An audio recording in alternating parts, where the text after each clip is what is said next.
This is SOUQ News, where we tell you, come and talks. It doesn't matter what's happening in your country, we'll tell you, hey, let's talk. Here, we don't keep quiet, and we'll tell you the same thing. Never a dull moment. Let us talk. Africa needs to get productive. Africa needs to get to the market, and not just coming to the market to buy, but bringing product for others to also buy. That is the only way we can say we are showing up GDP, or we are productive, or we are competing, if there's any word like that for now. But let's first feed ourselves. Let's give jobs to the teeming youth. Let's get those coming out of schools employed. Let's get those seeking admission gainfully admitted. Let's get things working. So that concerns me, that concerns you. This is the reason why we can't keep quiet. For every sector of the economy, we can't keep quiet. Now, today we'll be going somewhere. I'll be talking about some serious issues that will get you taking some good pauses for time. Things that you want to think about and ask yourself some good questions. Who exactly is in control? Who is in charge? What should we be doing? Are we making a mistake? Are we stepping on same coal that burnt us? Okay, well, there are things that are not that difficult. We'll go on a very short break. When we return, SOUQ Pulse will open up, tell you our topic and the guest for today. I bet you don't want to miss this. So call up your neighbors. Call up every friend. Tell them it's time for SOUQ Pulse. So let's gather, let's talk. And if possible, let's argue. But in all we do, we don't keep quiet. We'll go on this very short break. SOUQ Pulse will be right back.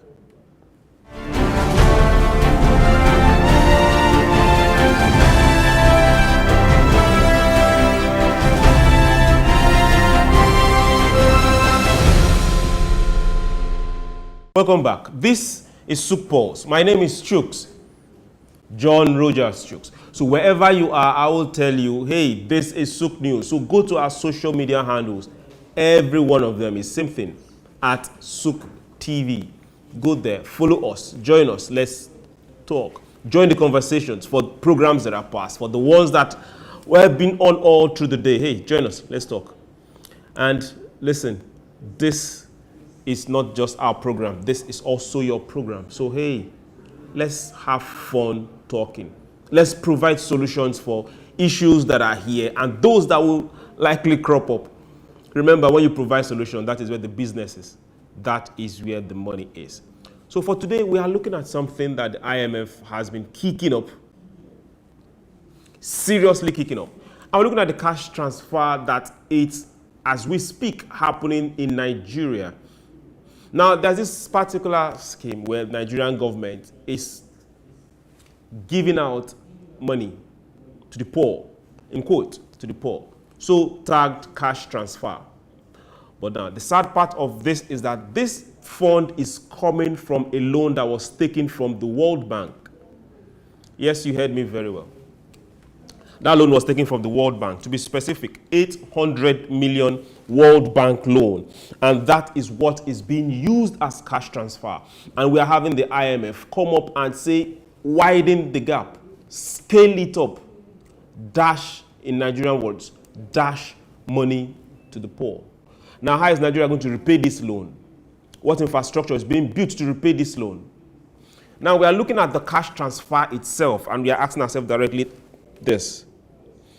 Money is used, okay, there's this particular word, we call it in Nigeria, Sara, means free money. Something you don't work for. Money used for Sara is actually, this particular one is an international loan.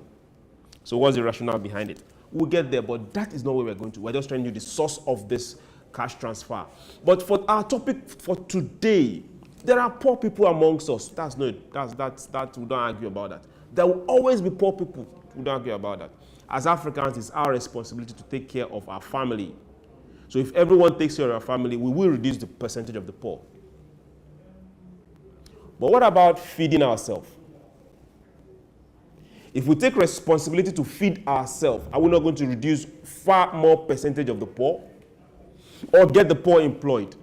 Now, cash transfer program in Nigeria, this particular one, that's what we are heading to. And we are asking this particular question, what happens to be our topic for today. Where are the agriculture grants? This cash transfer, I said car, because that money will find its way in getting those things bought. This cash transfer that is going to, in quote, the poor. What if they happen to be agriculture grants? So where is the money for financing agriculture? That's what we are heading to today. And to bring this to light, to help us open our eyes and argue about it and ask questions about it and answer some, is no other but Emmanuel Abson, who happens to be not just a farmer, but he is someone that has done remarkably well in this sector. He is the CEO of Tremma Agro Services. So, Your Excellencies, distinguished ladies and gentlemen, join me as I welcome on SOUQ Pulse for this beautiful start of the week. Emmanuel Abson, you're welcome to SOUQ Pulse. Thank you so much, Chuks. It's nice to be here, and always glad to be sharing my thoughts on your amazing topic. So I'm glad to be here once again. Okay. Now, let's hold on the loan for the first time, but let's go straight to agri. Are we on the right path? Now, generally speaking, are we on the right path when it comes to agri financing? All right. I want to look at it from two different perspectives. First of all, as a player, and also as someone who is contributing around the policy making in terms of innovative agro financing in Nigeria. There are places we're getting it right, and there are places we are still repeating similar mistake of previous administration, and then which I believe that we'll need to look at these things critically if we actually want to make progress. Especially, I'll talk about our funding of smallholder farmers. Funding of smallholder farmers in Nigeria is still an avenue where we are recycling poverty. We are recycling debt. We are recycling debt. I don't want to call it poverty again so that it does not look demeaning, but we are recycling debt. So it's still not going to give us the desired results we're looking at. Then when it also comes to mechanization, when it comes to the use of technology, when it comes to the use of automation, especially automations around the implementers, there's still a wide gap. So I am expecting our expectations as Nigerians. I want to, like I said, I will speak from two perspectives as a player and also someone who is around the policymakers, around the corridor of policy making in terms of financing agriculture. I also want to talk from the government perspective, but as a player, I'll say that our expectations from the government are very, very high. Okay, while our expectations of the government are very high, I guess it's a network issue you are having right there, and you will rectify it very soon. As a player, you said your expectations of the government are very high. As Nigerians and as every citizen of this beloved country, their expectations are not just high, it's up the roof. Because that is why you have a government in the first place. And if there's something we should be able to take care of utmost importance, fuel is good, but it's agriculture. It is food first, others follow. So, Emmanuel, we are back with you, and you are back with us. So go ahead, please. Is it clear? All right. So if you can hear me, so this is it. So our expectations as Nigerians are very, very high. So, and this is just because of the current situation we are in when it comes to security issues around agriculture, when it comes to input supply, when it comes also cost of production. The cost of production, the gap is quite high. When you also look at logistics, moving these goods from one place to another is quite demanding. So we have a whole level of inflation going on. Comes to also talk about the logistics, about fuel, which plays a very big role in our economy. And also a source of energy, so these are areas that I feel we should start funding the chain of production, not just production itself, but also the value chain around agriculture, the value chain around infrastructure that can position us to become quite more productive and then make agriculture quite profitable. Thank you very much.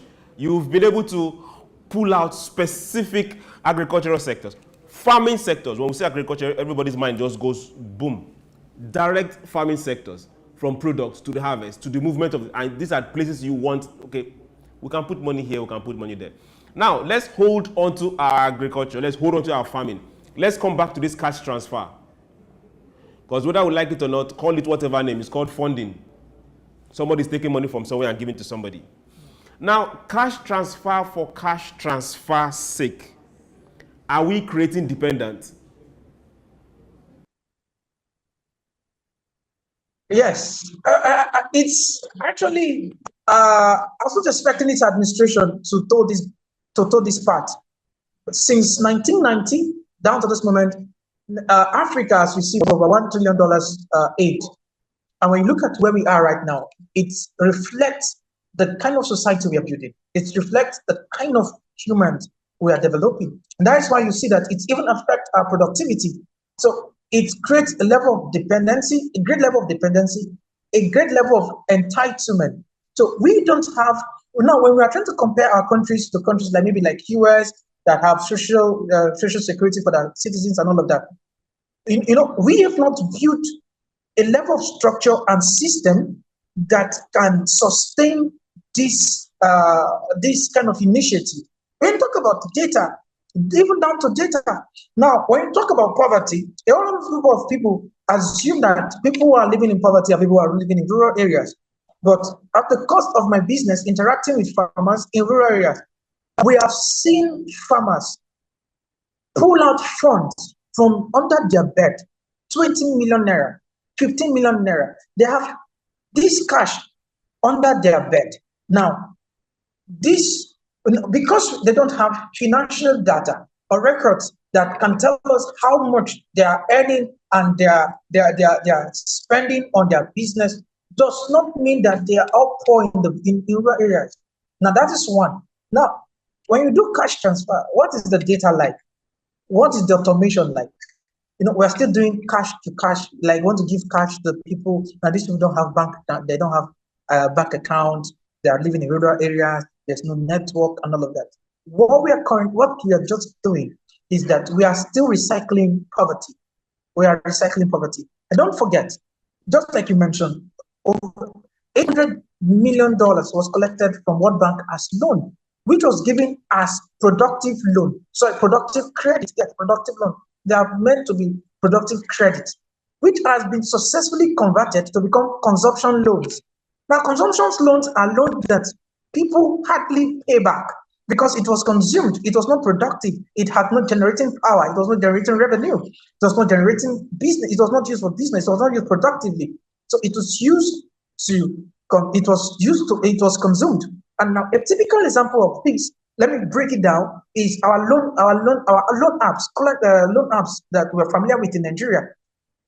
You see that when individuals collect loans from this app, they actually pay back, not because the loan app. No, I read something very funny on the show and said that some of these loan apps, they have a cost, they have this spiritual power around them that when you collect loan from them, you hardly pay back. No, it has nothing to do with spirituality. It has nothing to do with them manipulating you. It's simply that you collected a consumption loan, it was consumed, it was used for personal use, and because it has no power to regenerate revenue, you are not able to multiply this money and to be able to pay back and have sufficient, and for it to be sufficient. You understand? So this is a typical example. So we just successfully converted a productive credit, a credit that gets to soil like China, and they'll structure, they'll convert it to production line. Look at what can help them generate times 2, times 3, times 4 of this particular fund for them to be able to pay back their loans. But we have successfully converted it to consumption loans, and when we convert productive credit into consumption loans, we'll find it difficult to pay back. Then at the end of the day, you are going to now see a lot of states, a lot of our nation being burdened, being overwhelmed with credit, with these loans, both national and international, both external and internal loans that we are now confronted to pay back. And also this weakens our naira. So the naira weakening is not just because of we are importing and not exporting. No, it also have its burden on the credits we are receiving as nations, and we are converting this productive credit into consumption loans. Thank you very much for giving us that good example and breaking it down. Production loans, consumption loans. We collect money for production, we'll end up consuming it. Now, this money came from World Bank, and their sister company, I'll call them that, their sister organization, they are from the same side of the divide, is telling Nigeria, advising Nigeria, scale up, spend it on giving more people, reach more states. Now, this gets me to ask this question. Are they really expecting us to pay back this $800 million? Just answer that question in a very short sentence. Do they think we will pay back that money since they are telling us how to spend the money? See, they're not just expecting us to pay back the loan. They're also expecting us to pay with interest. Their interest attached to these loans. Their interest attached to this loan. Don't forget, their contract attached to this loan. Now, one of the things we need to educate ourselves as Nigerians is that they know who they are playing with. They know who they are in business with, in games with. So it's easier to have. It's easier to manipulate a few set of people who can be driven by greed, who are more about the immediate, forgetting about mortgaging our destiny, mortgaging our resources, mortgaging our future, mortgaging Africa. What we're doing currently is just mortgaging Africa. We're going to pay back these loans. Then a point will come, they'll tell you that, okay, we're going to do debt write-off. But are these debt actually written off? Or there are things, what is happening around the crude industry, around our crude oil? The game around NNPC, Dangote, and all of that. What is all of this? What is, until we understand how these international bodies, all these international bodies have at their it's an economic war. This is an economic war, and this war must be won with a level of knowledge, self-awareness, how we combat money. Who is selling the narrative? Who is in charge of the narrative? Who is saying what? What is saying what? As of today, Nigerians are still confused as at how much Dangote sold his oil to NNPC, or how much NNPC bought. Let's come back to that particular table all of these are international players. And come back to the farmers. Let's come back home like our constituency for this particular evening, the farmers. Now, if this money, $800 million, was targeted at the smallholder farmers, let me use the word local farmers, those in my village, those in your village, those outside the borders of Lagos, Ijebu, but those in Nasarawa, to what extent or how far do you think this money's grants, because they are most likely not going to pay back, will affect their business, their farms, and productivity farm-wise? So basically, these are productive credit. They are meant to be productive credit or productive funding. Now, when you inject this money into the right atmosphere, into the right channel, we're going to scale up our productivity. Don't forget, an average farmer in rural areas don't really need too much to do so much, because first of all, you already have access to land. Many of them have access to land. One of the things now is funding. Now, when the funding is made available, it enhances their productivity. Now, again, how now structurally and systematically channel this funding, it's also into infrastructure, is also something very, very important we need to take note of. First of all, we talk about access to road. Over 3 trillion naira is wasted in Nigeria due to post-harvest loss. Meaning, after harvest, a lot of farmers are going to be battling with post-harvest loss. That is one. And what are the causes? Storage facility. Most of these homes don't have storage facilities for vegetables, for perishables, for crops, and all of that.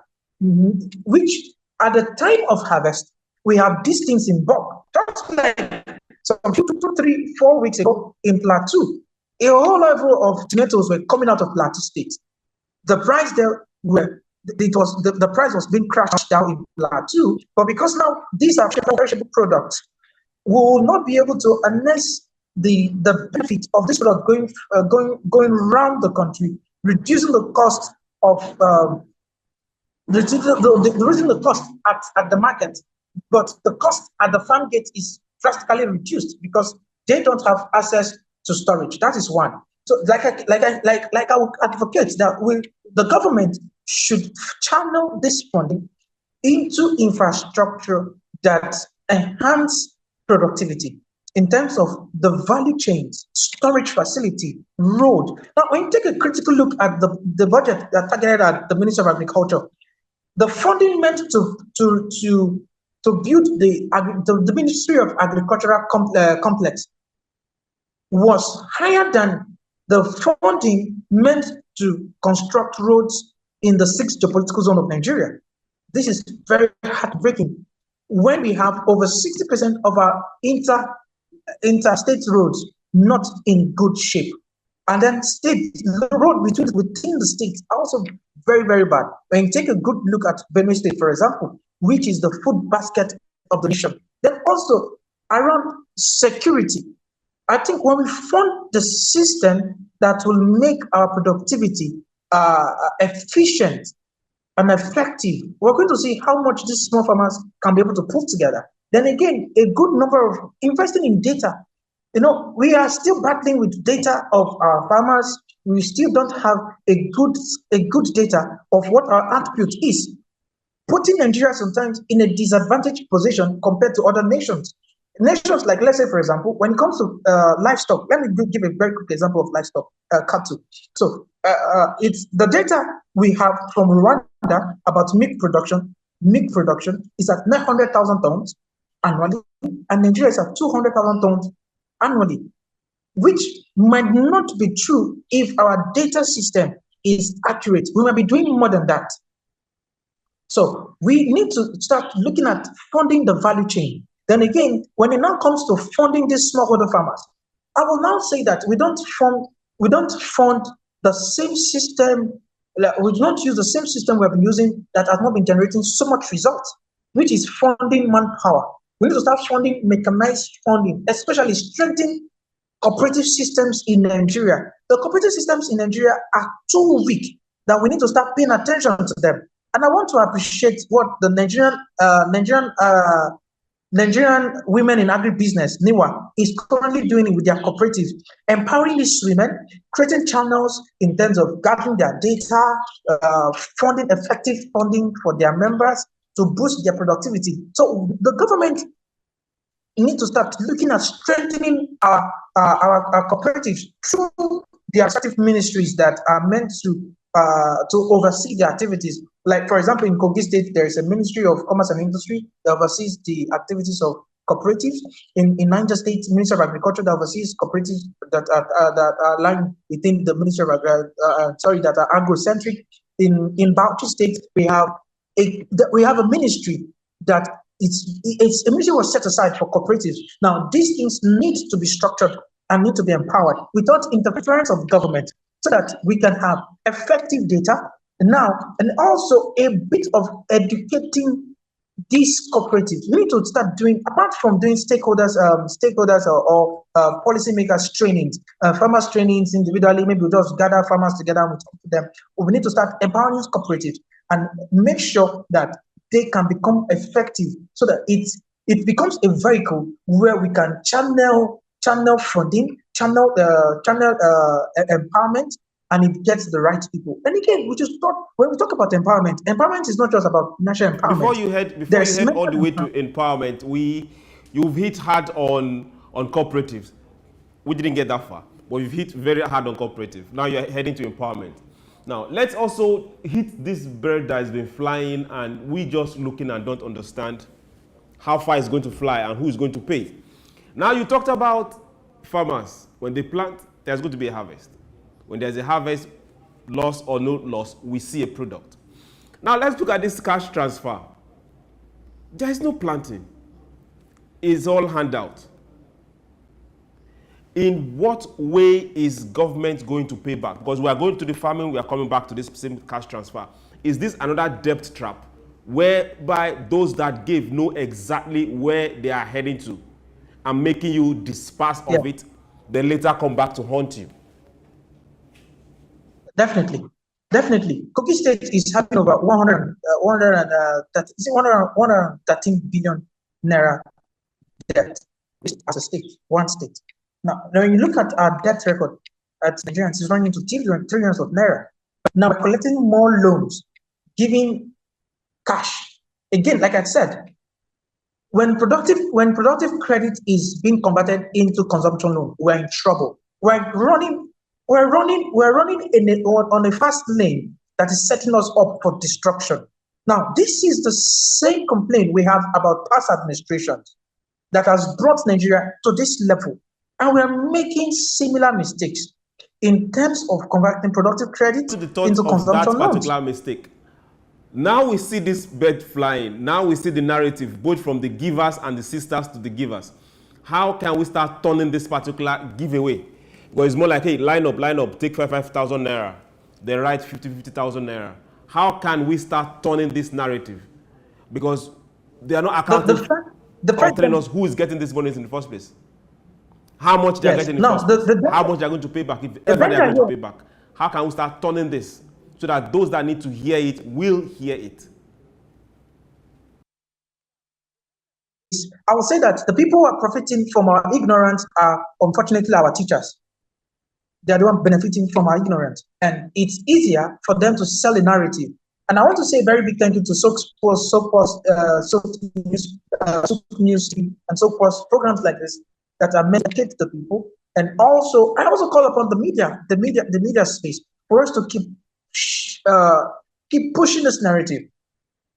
I wish every Nigerian can read the book by Dami Samoyo, Dead Aid.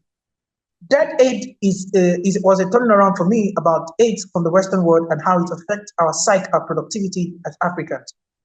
These are traps. And handouts is not what's going to help us. Palliative, an economic run on palliative is an concept of destruction.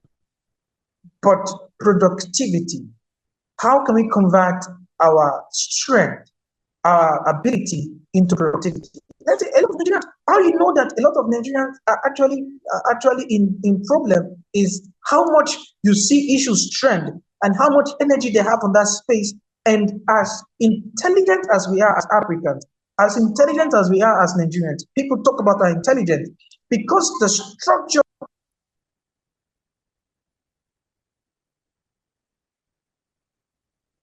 We've lost your audio, so we'll let you try reconnect back. And we will continue this particular conversation. But hey, let's tell ourselves some basic things. Handout money is handout money. It's better you teach a man to fish than just handing him out fish.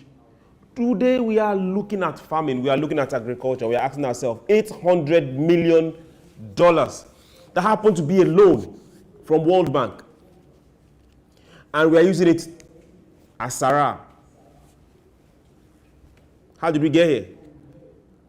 We'll go on a very short break. When we return, we will continue this conversation on a different scale as it concerns farming and things that are supposed to be put in place for farming. Don't go anywhere. SOUQ Pulse will be right back.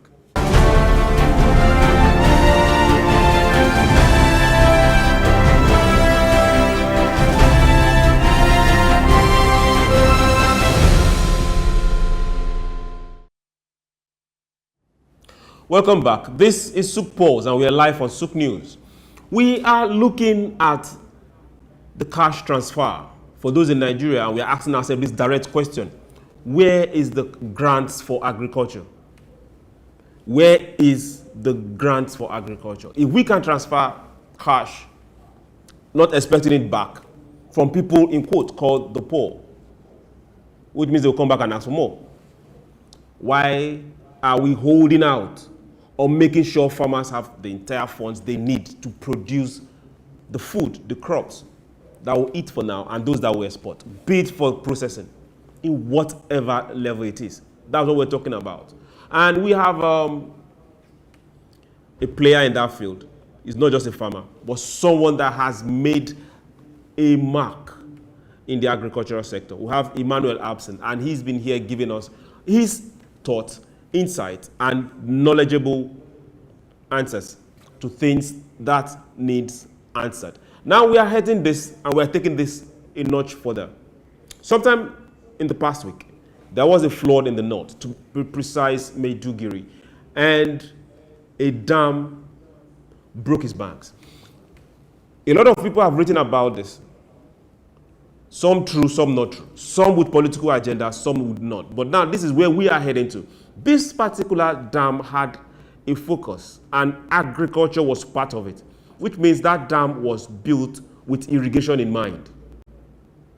Now this gets us to ask, how many more dams are built with irrigation in mind? Until date, are they serving that purpose? Emmanuel, are you back with us? We can hear you. The flood in Maiduguri exposed this particular dam and the agric that was there in the planning from onset. Now we are asking ourselves these questions. If we say that we have not been able to produce food from the north or from any other part because of the seasons, dry seasons, but we have dams that could really cater for irrigation, what exactly is the excuse? Why have these dams and every other irrigation work not been happening over the years? All these dams, why have they been abandoned?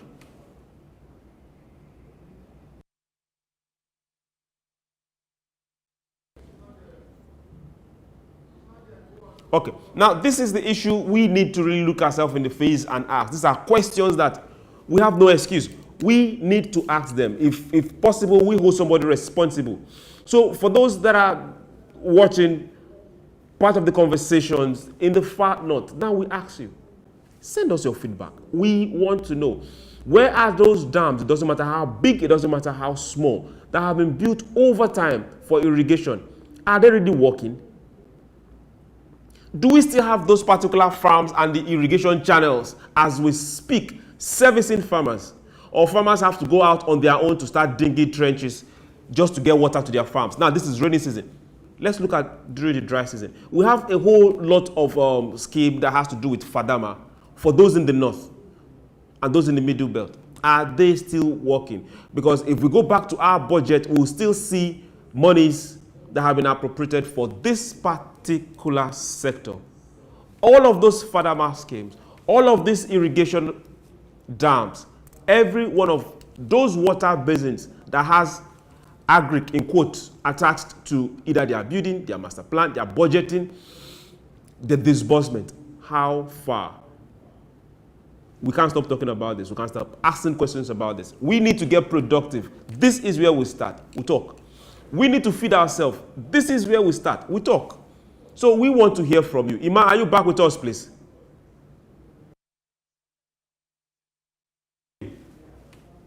Can you hear us?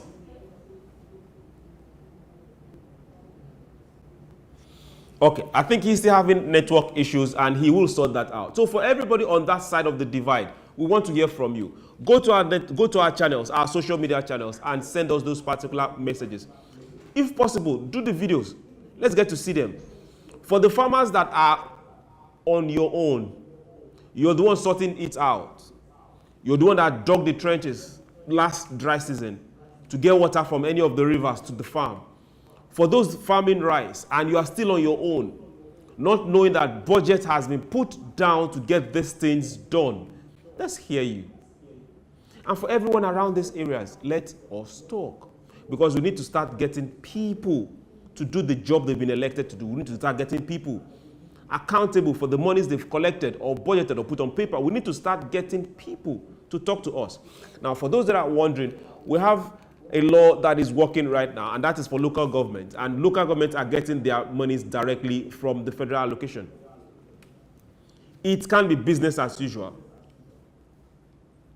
If we keep short, then it is business as usual. If we don't talk, then hey, why should we complain? There are two different things between talking, demanding, and asking questions, and complaining.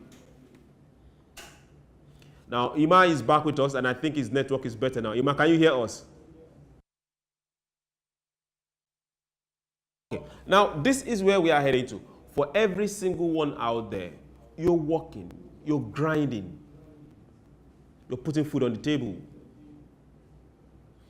you not just having responsibility for yourself, for your family, and that of your community. We say thank you, kudos. But now let's talk. Let's have a feedback mechanism where every one of us can always reach out and say, okay, good, SOUQ Pulse, this is where it is. This is what the situation is like when it comes to farming in my community. SOUQ Pulse, this is what it is. This is what the situation is like when it comes to the dams and the irrigation services in my community. The farmers in my own side, this is the last we heard of it. Now, we make progress because we escalate this particular discussion to those that need to hear it, be it our reps, be it those who've elected as governors. But first, we'll start with our local government chairman. We'll start with our councillors. They are everly present and very close to us. We are looking at two things: the farms, how the free money will affect the farms. They're also looking at the free money itself and the source of the free money. You will agree with me that we will certainly be asked to pay World Bank loan of $800 million. We'll be asked to pay. So when that time gets for repayment, what excuse are we going to give? That you sent the money to who exactly because the person was poor? So when they were giving you the money, what are we going to say? These are questions that should ring in our heads, not once, not twice.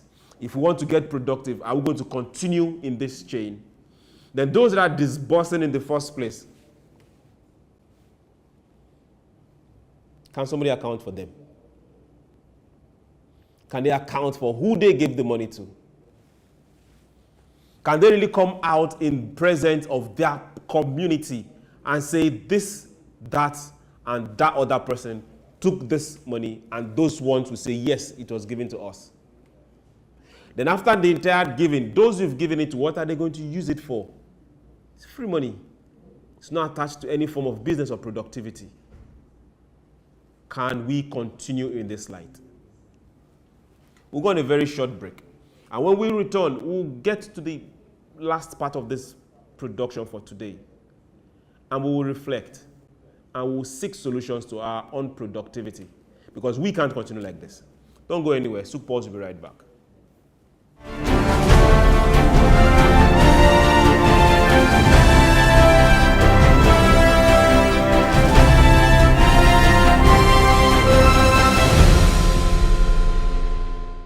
Welcome back. We're on the last stretch of SOUQ Pulse for today, and we'll be looking at cash transfers for those in Nigeria. And we'll be looking at, is it possible to just have this money go straight to agriculture? Or asking directly, where are those particular grants for agriculture? My name is Chuks, John Rogers Chuks, and we have Emmanuel Abson. And he's been here, he's had a bit of network issues, but he's back. Emmanuel, how are you doing? Fine. So my apologies, please. Can you hear me perfectly now? Yes, we can hear you. There's no problem. No, we know where we are, and we will face this, and we will win. Definitely we will win. Now, let's get to the last bit of this, because our time is always not a good friend. Now, are we going to be right when we say let's advocate for policies that insist banks fund agriculture? Or we should just say, okay, let's go for microfinance banks for agriculture? All right. Policies are not always our challenges, but politics. Politics have never been our challenge. It's more of politics issues. And then again, we also need to look at the implementers, who are the civil servants. They're like the barrack. It's like barrack go. It's like soldier go, soldier come. Barrack remain the same. So whoever becomes the president, the barrack is always there. Except to start looking at other automation processes, automation, so that it will reduce human interference, human barriers, as at how these things get to the people that it ought to get to. Let's say, for example, a very simple example is Muritala International Airport, Lagos. For example, when you're driving into the park, you see there is a human that controls even down to the gate, and is asking you, bless me. When you take a walk again to another sector, another arm of the airport, you get another person telling you, bless me. But when the processes are automated, give an example, Rwanda, for example, when I'm driving into the airport in Rwanda, I know that I'll be interacting with more of machines. So I get my ticket from a machine. I go to where I'm going to get to pay. I pay and all of that without human interference. It reduces corruption, because one of the things you need to deal with is corruption. And how to deal with corruption is automation of some of these processes, so that the implementers' interference will get to reduce. Now, when it now comes to financing itself, a lot of it's good to empower microfinance bank and also reduce entrance for microfinance bank and also structure microfinance bank to profit. So we also know that because the cost of running a microfinance bank is different from a commercial from the commercial bank. The aim and objectives for microfinance bank are different from the commercial bank. However, recently the fintech industry is already changing the narrative of what microfinance banking should be in Nigeria or in Africa or in the world, Africa, I would say. But the goal is for more about social impact compared to about profit. So the entrance level ought to be reviewed. How the fund micro businesses also need to be reviewed. So it's not just about profit for the players or for the owners, but also that they are aiming at the social responsibility they were set to actually set to address. Then again, we have the Bank of Agriculture. Sorry, Chuks, can you still hear me? Definitely, go ahead, please. We can hear you. Go ahead. Right. Now, so we need to also look at the Bank of Agriculture. The Bank of Agriculture is not a major player in all of this financial process as much as the attention that has been given to Bank of Industry. I really want to advocate for Bank of Agriculture. The Bank of Agriculture was set up to address funding for smallholder farmers, because when I was talking about the microfinance bank and I talked about the fintech, how you fund other businesses is different from how you fund agriculture, especially when you look at agriculture from the place of production. The place of production, we have crops that do for 3 months, 4 months, 6 months. So they are like cassava, for example, 9 months. So these crops have duration that you cannot fund them the way you want to fund an average business. So the Bank of Agriculture was set up to address these funding issues. However, we are not utilizing this investment vehicle enough to reach out to farmers. The Bank of Agriculture is underfunded. The Bank of Agriculture is not paying attention, is not receiving as much attention it should receive like its counterpart, like the Bank of the Development Bank, the Bank of Industry, the Infrastructure Bank, and co. Then again, we have to also start looking at capacity building for the staff of the Infrastructure Bank, and this is where, again, that players in this sector will start looking at it. Then when it comes to training, you see some of these guys, some of these players, they collect the funding for training, they come for trainings, they don't pay attention, they are not interested, and all of that. We need to start doing a level of check and balance, and to pay attention to where adequate development can be received. Now, when you talk about irrigation the other time, a lot of this is their funds, they're always budgeted for all of this, but it ends up in the hands of the implementers. Then fraction, a squeeze is now being thrown out into this particular sector, and it's like they go unchecked. A lot of directors need to be questioned. We need ERCC to not just go to the politicians, but also let's start checking these directors that are saddled with the responsibility to oversee a particular department. We have NISA, that is Nigerian Hydrological Agency, that talks about water. We have NIMET, we have NIMA, we have Ministry of Water Resources, and all of that. These are we need a bit of these cross-sector collaborations, that Water Resources, Ministry of Environment, Ministry of Agriculture, and Nigeria Hydrological Agency, NIMET, are all working together to give us the kind of solution we're looking for. And funding should be monitored. No, now this is not just national cake for us to keep biting, and we're biting everything, and there's nothing left to even work to do the work. So we need to empower the right agents, the right industries, the right ministries that are meant to do this funding. Especially the Bank of Agriculture need to come back to limelight. We need to address their under funding issues that is not making these players to play adequately. We cannot be funding private microfinance bank when we have a Bank of Agriculture. We also need to fund Nigeria Agricultural Insurance Corporation, NAEC. These are government agencies that should be empowered rightfully, critically, to address the issues around funding and around mitigating the risks that are associated with agriculture. Thank you very much, Emmanuel Abson. You've been a very nice guest today. You had several issues on network and you still stayed there and got through. I want to say thank you very much for coming on SOUQ Pulse, and we will do this again not too far from now. Thank you. Thank you so much.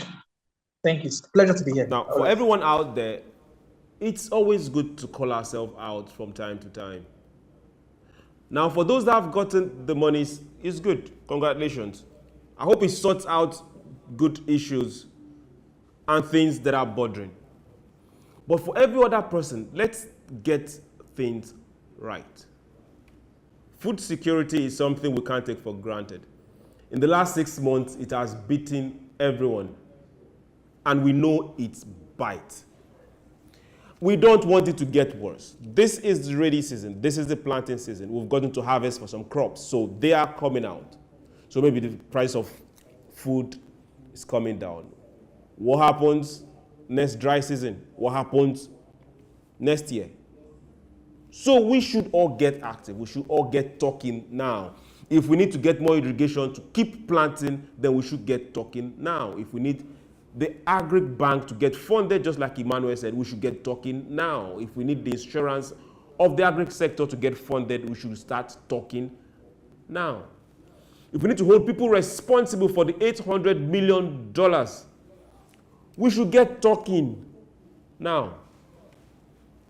Because whether we like it or not, these monies we are collecting in the names of loan, we will pay them back.